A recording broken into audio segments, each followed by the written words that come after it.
Hey,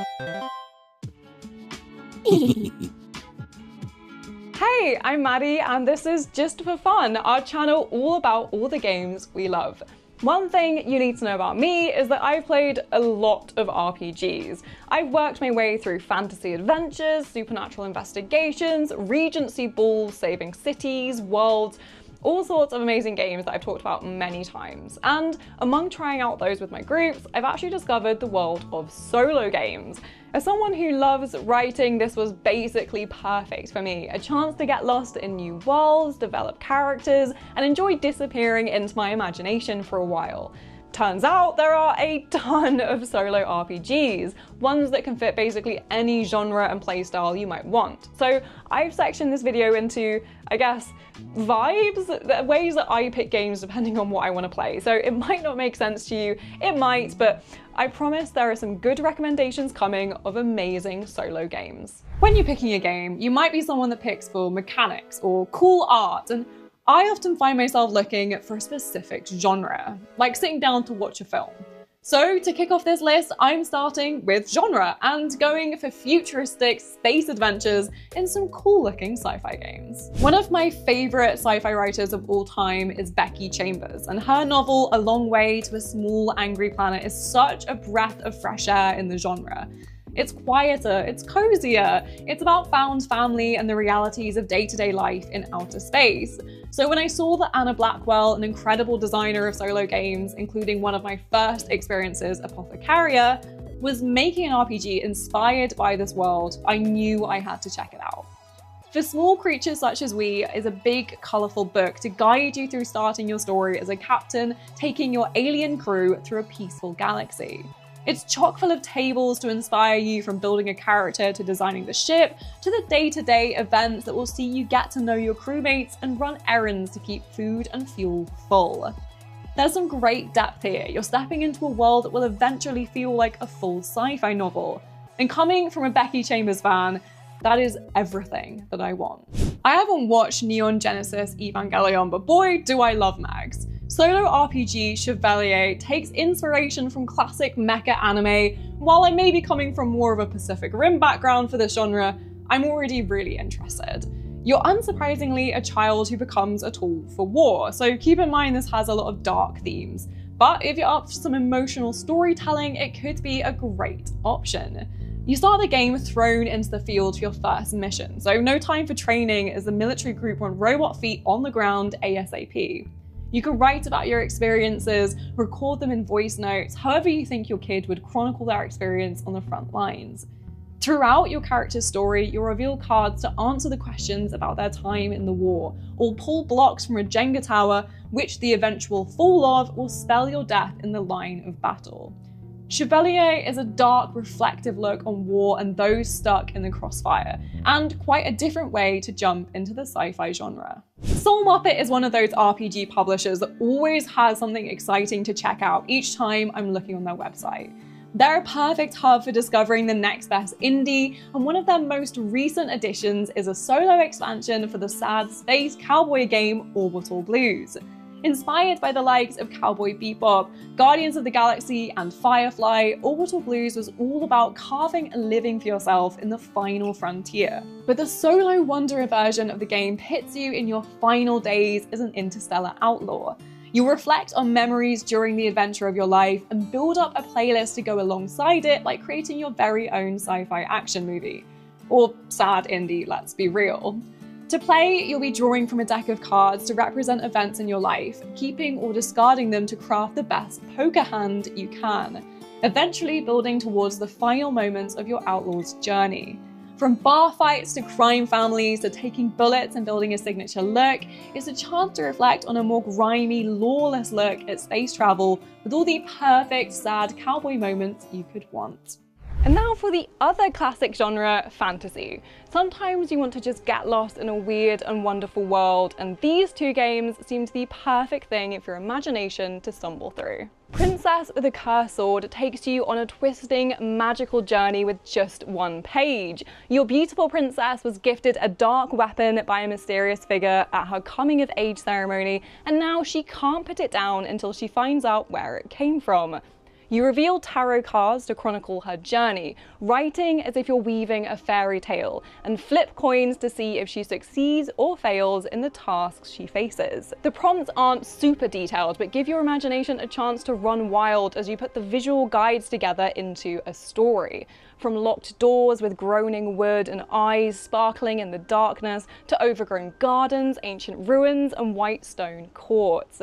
Her journey will lead through fantastical lands, and in games like this I often find the tarot art a great way to spur on more story inspo.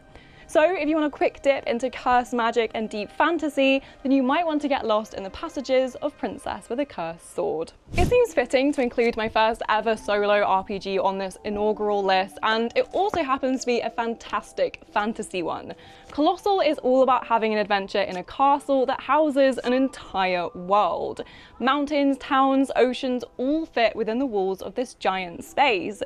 You venture out to take on quests, meeting NPCs, and if you're brave enough, fighting the walking castle towers called rooks. It has all the classic wanderlust and adventure you want from a fantasy game, taking you from deep dungeons to vast cities and all the wilderness you want in between.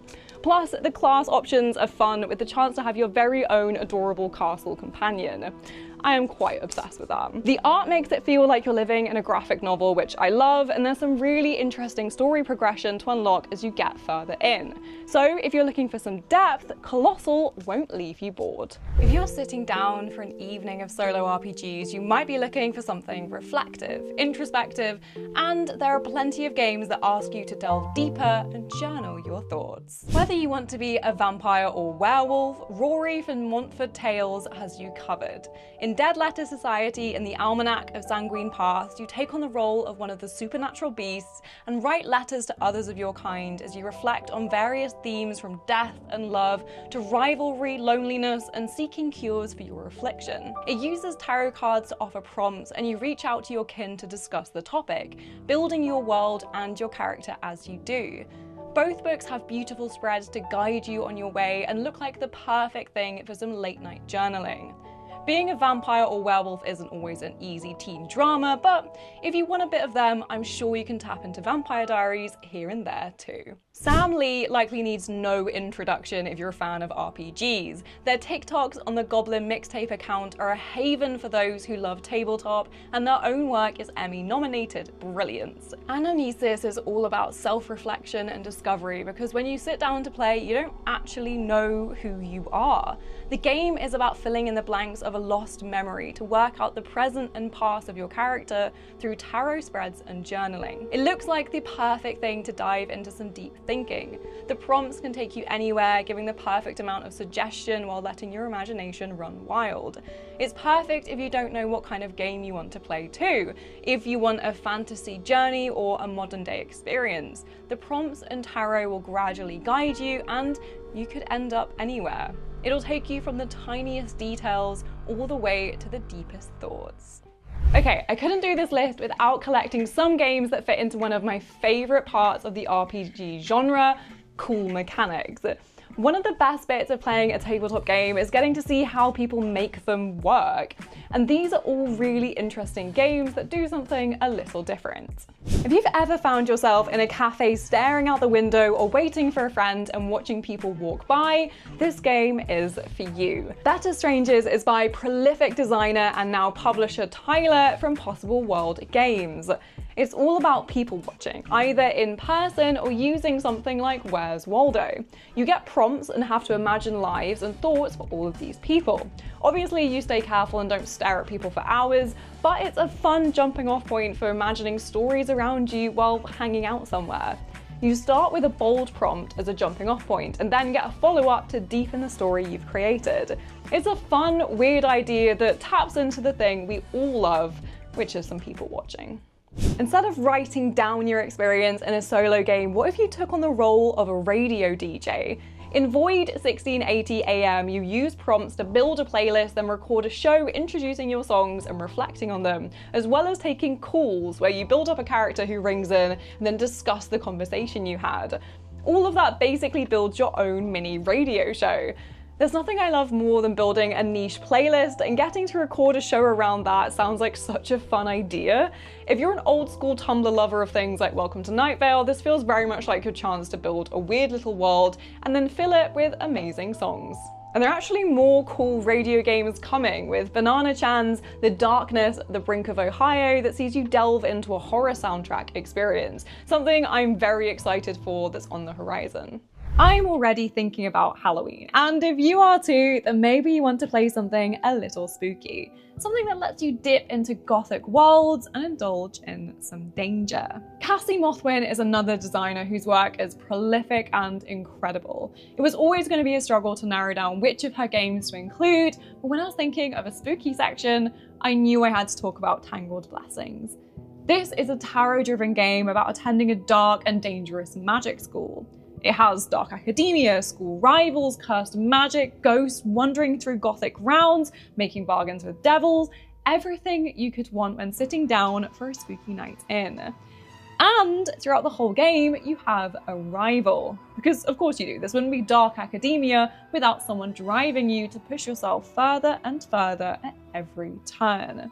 You track each year how you grow and change, what dangers you face, what you wore to the end of year ball, and who was murdered there.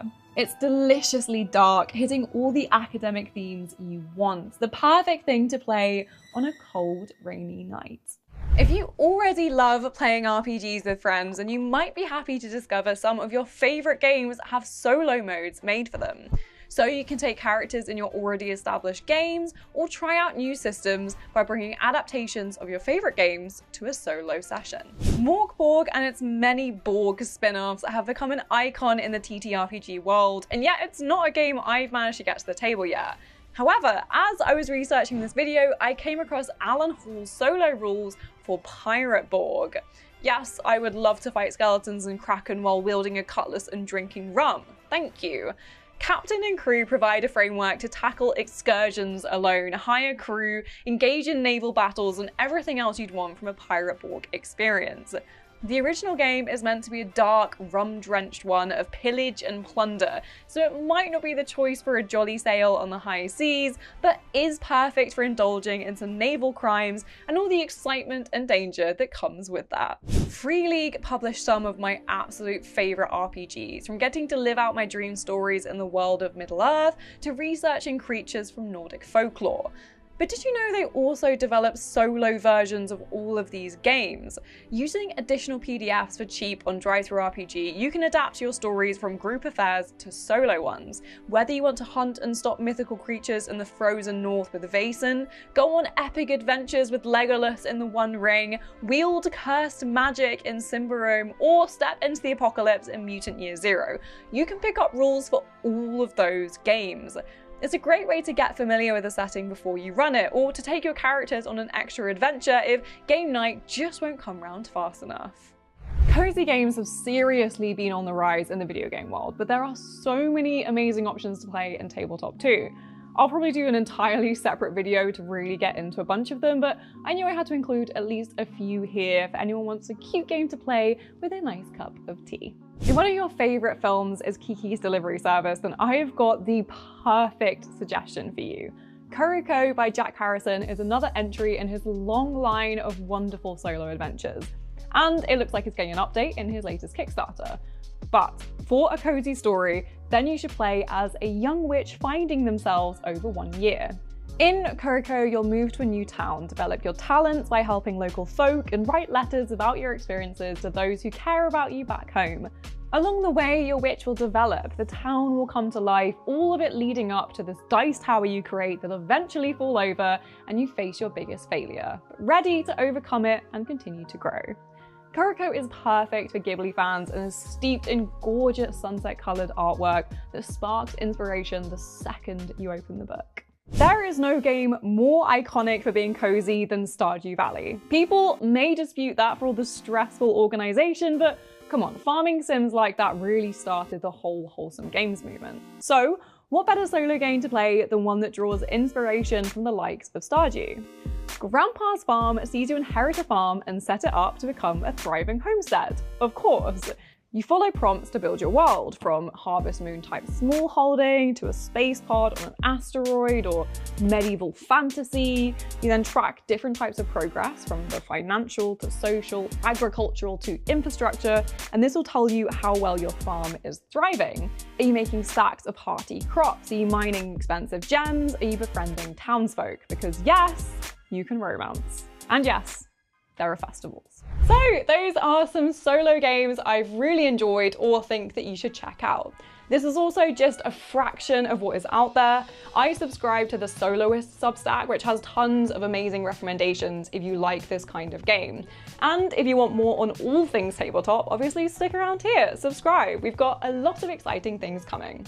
So I'll see you in the next one.